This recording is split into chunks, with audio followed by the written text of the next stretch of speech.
పోతున్న బకాయిలతో సింగరేణి ఆర్థిక సంక్షోభంలో కొట్టుమిట్టాడుతోంది.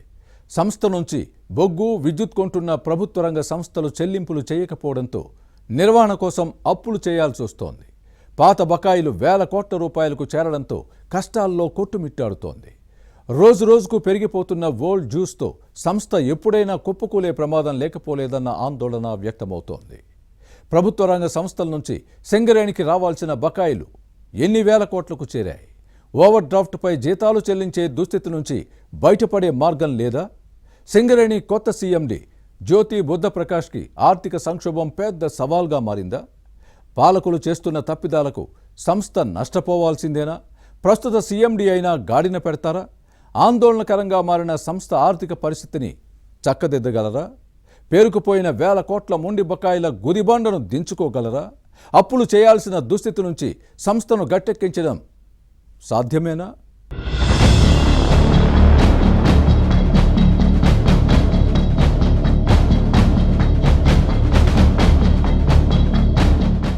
సింగరేణి తెలంగాణ సిరులగ్గని, రాష్ట్రానికి కొంగు బంగారం.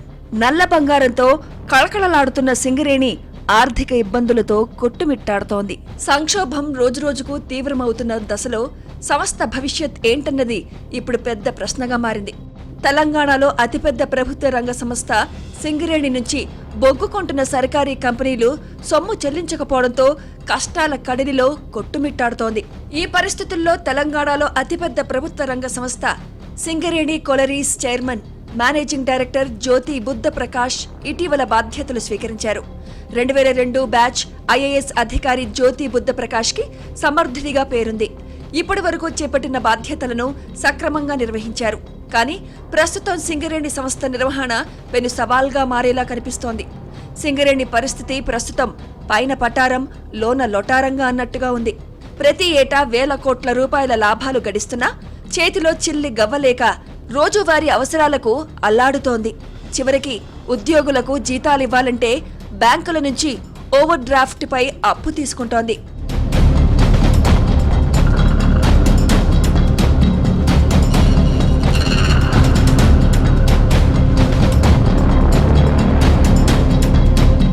ప్రస్తుతం సింగరేణిలో బొగ్గు ఉత్పత్తి బాగానే ఉంది. రోజుకు సగటున 1,52,000 టన్నుల కోల్ ఉత్పత్తి చేస్తోంది. దీనిలో 3వ వంతు తెలంగాణ థర్మల్ విద్యుత్ కేంద్రాలకే విక్రయిస్తోంది. ఉత్పత్తి చేస్తున్న కరెంట్ను కూడా రాష్ట్ర ప్రభుత్వానికే సరఫరా చేస్తోంది. కానీ బిల్లులు చెల్లించడం లేదు. దీంతో క్రమేణా మొండి బకాయిలు వేల కోట్లకు చేరాయి. ఇది 50,000 కోట్లకు చేరిందని అంచనా. బాకీ ఉన్న తెలంగాణ జెన్కో, డిస్కంలు సింగరేణి రాష్ట్ర ప్రభుత్వ యాజమాన్యంలో పనిచేస్తున్న సంస్థలే. దీంతో బొగ్గు, కరెంట్ సరఫరా ఆపలేని పరిస్థితి ఏర్పడింది. విద్యుత్ సంస్థల నుంచి బకాయిలు వసూలు కాకపోవడంతో సింగరేణి కొత్త కోల్ మైన్స్ ప్రాజెక్టుల నిర్మాణంపై ప్రభావం పడుతోంది.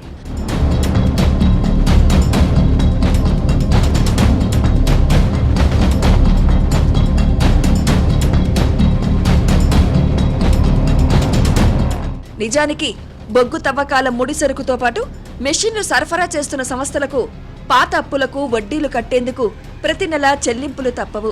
ఓపెన్ కాస్ట్ గనుల్లో పనులు నిర్వహిస్తున్న కాంట్రాక్టర్లకు ఎప్పటికప్పుడు బిల్లులు ఇవ్వాలి.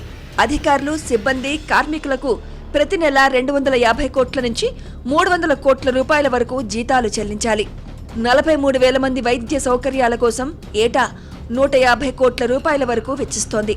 ఇలా వందల కోట్ల నిధులు అవసరం ఉంటుంది. బకాయిల బండ ఇలానే కొనసాగితే సంస్థ ఆర్థిక పరిస్థితి మరింత అధ్వానంగా మారే అవకాశం కనిపిస్తోంది.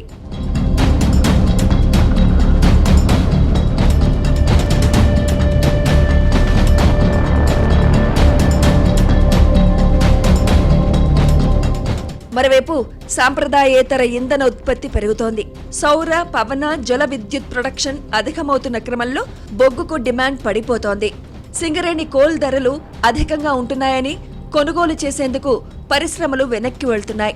దీంతో బొగ్గు ధరలు కొంత తగ్గించి సంస్థ ఇబ్బంది పడుతోంది.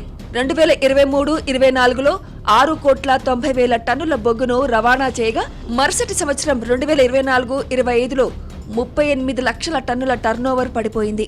మరోవైపు కొత్త ప్రాజెక్టులు దక్కించుకోవాలంటే భారీగా నిధులు వెచ్చించాల్సి ఉంటుంది. కానీ ఆర్థిక ఇబ్బందులతో సంస్థ ఏ నిర్ణయమూ సకాలంలో తీసుకోలేని దుస్థితి నెలకొంది. దీంతో సింగరేణి భవిష్యత్తుపై ఆందోళన వ్యక్తమవుతోంది. కొత్త సీఎండీ జ్యోతి బుద్ధప్రకాష్ ఈ విషయంలో ఎలాంటి చొరవ తీసుకుంటారో చూడాలి మరి.